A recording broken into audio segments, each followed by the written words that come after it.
Buenas tardes, la clase de hoy se tratará sobre lo que es hinchazón del nervio óptico. Cuando hablamos de hinchazón del nervio óptico, pues representa un hallazgo inespecífico que puede indicar una respuesta a una lesión primaria del nervio óptico, una inflamación intraocular, diabetes, aumento de la presión intracraneal, entre otros procesos. El papiloedema pues va a representar un subconjunto de edema del nervio óptico secundario a una presión intracraneal elevada.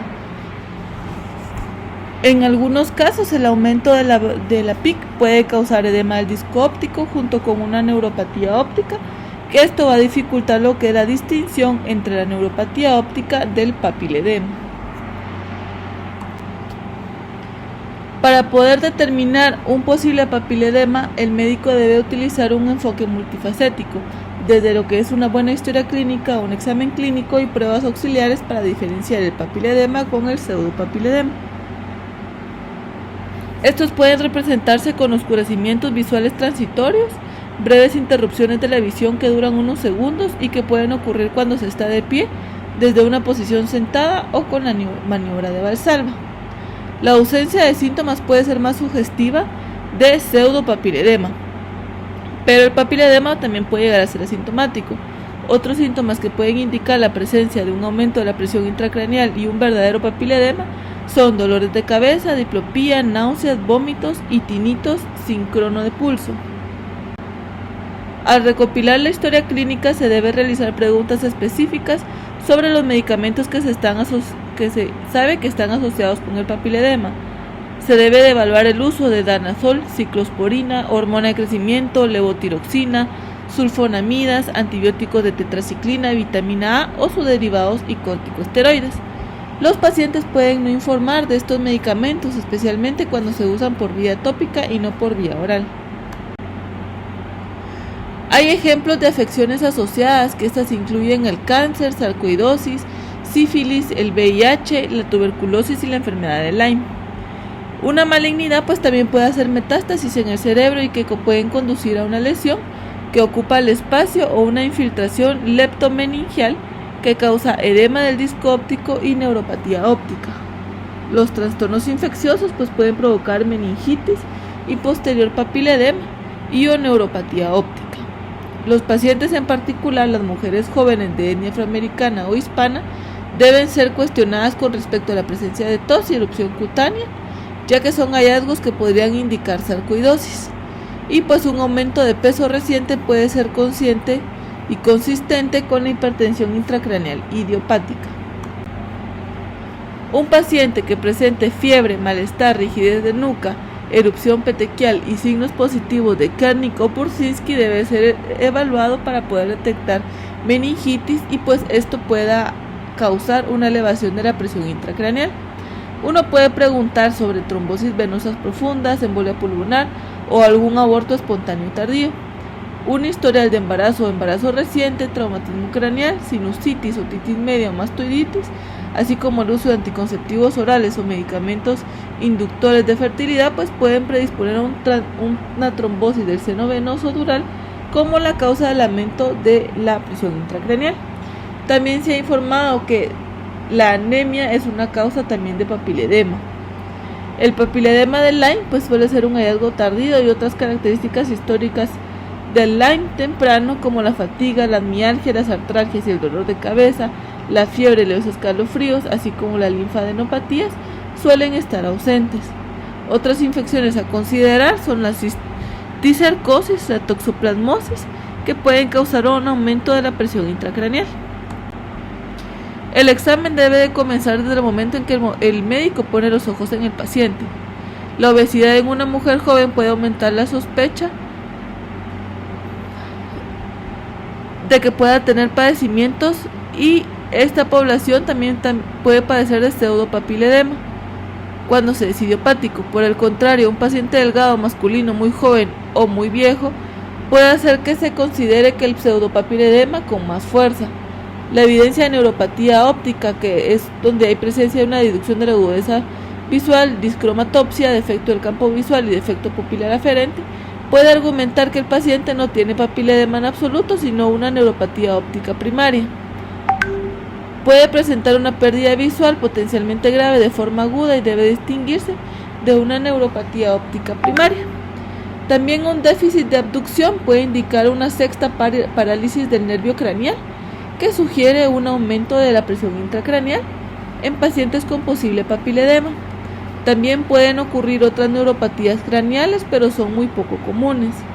Una parálisis bilateral del nervio facial puede sugerir enfermedad de Lyme o sarcoidosis.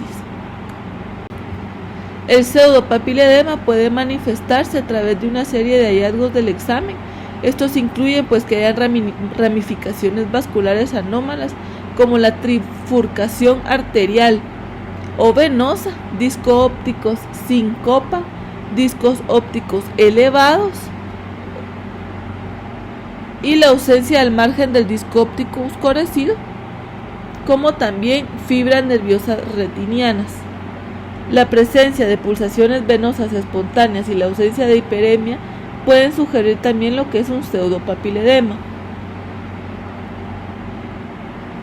Los médicos deben de tener en cuenta que los factores anatómicos pueden hacer que las personas normales no manifiesten pulsaciones venosas espontáneas y que no sea específica de papiledema. Es mucho más probable que la presencia de una copa fisiológica o pliegues retinianos o coroides indiquen un verdadero papiledema que un pseudopapiledema.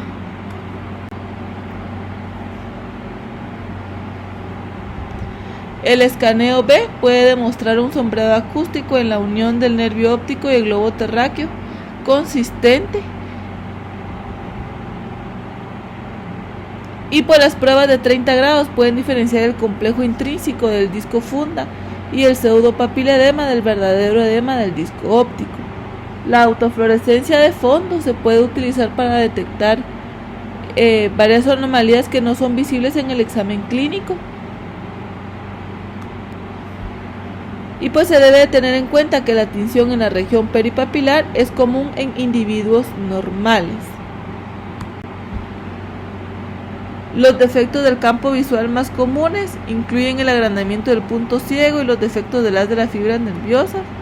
Los defectos del campo visual también son comunes entre pacientes con aumento de la presión intracraneal, independientemente de la etiología que tengan, y a menudo también aparecen con defectos del haz de fibra nerviosa. Así como también se debe tener en cuenta que la tomografía de coherencia óptica de la capa de fibras nerviosas retinianas se realiza comúnmente en pacientes con un disco óptico de apariencia anormal. Tanto el papiledema como el pseudopapiledema pueden demostrar un engrosamiento de la capa de las fibras nerviosas.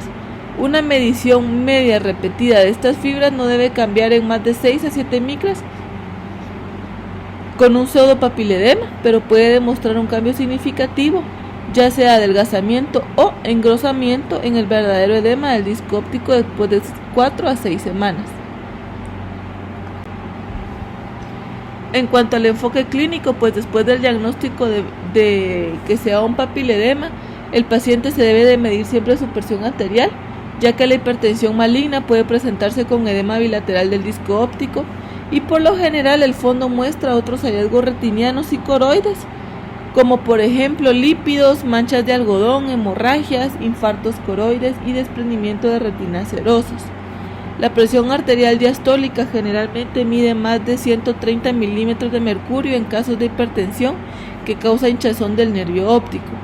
Esto representa una urgencia o una emergencia, y el médico debe enviar a este paciente al departamento de emergencias. En cuestión de neuroimagen, el siguiente paso crítico es este paso de neuroimagen. Se debe realizar resonancias magnéticas cerebrales y venosas con y sin contraste. Los hallazgos inespecíficos de una presión intracraneal elevada en la resonancia magnética incluyen una silla turca parcialmente vacía, un globo posterior con aplanamiento, una estenosis de los senos transversales y distensión del espacio del líquido cefalorraquídeo perióptico.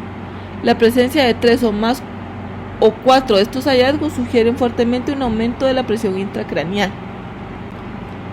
Una neoplasia intracraneal, si está presente como causa de papiledema, puede causar síntomas adicionales en función de su ubicación anatómica. Un meningioma en el surco superior comprime la corteza motora primaria y puede resultar en debilidad de las piernas. Las lesiones que comprimen el foramen de Monro, el acueducto cerebral y el foramen de Magendie o las foraminas de Luschka pueden provocar hidrocefalia obstructiva. Y pues es importante realizar una punción lumbar con presión de apertura, así como los pacientes con neuroimagen normal deben someterse a este tipo de punciones y se debe de ordenar la presión de apertura, la proteína, la glucosa, la citología y otras pruebas de laboratorio, así como se debe de medir la posición de cúbito lateral. No solo es importante evaluar la presión de apertura, sino también se debe de analizar los resultados de este. La presencia de células malignas dentro del líquido cefalorraquídeo se pueden determinar mediante citología y citometría de flujo, y la citometría de flujo se puede utilizar para detectar moléculas de la superficie celular que se sabe que están presentes en ciertos tipos de malignidad. La carcinomatosis leptomeningeal puede ser la primera manifestación de una nueva neoplasia maligna primaria que podría encontrarse en la evaluación sistémica posterior. Muchas gracias.